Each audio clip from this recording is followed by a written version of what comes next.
nakakita ka sa puling sa imong igsuon, apan wa ka kita sa troso sa imong mata. Ingana ang atong nature, mga igsuon. Ingana ang tao. That's why kinahanglan gyud nato i-reprogram ang atong utok, mga igsoon, nga mas masayran nato ang pagkamaayo sa Diyos, mas makita nato ang grasya sa Diyos, mas makita nato ang provision sa Ginoo despite sa mga panghitabo ni ining kalibutan na.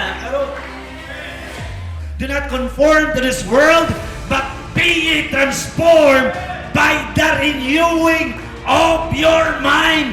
Kinahanglan nga atong i-renew ang atong huna-huna, mga igsoon, sa pulo. Ingon ni David, created me a clean heart, O God. Dahil kong kulay nga kasingkas.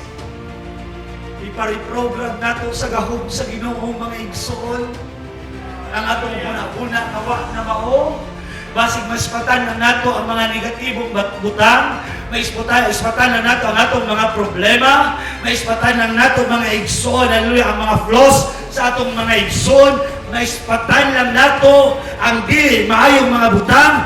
Kinahanglan ta og reprogramming, pinaagi sa gahom sa Ginoo, pinaagi sa pagpasalamat, pinaagi sa pagtugian sa atong kabubuton ngadto sa atong labaw.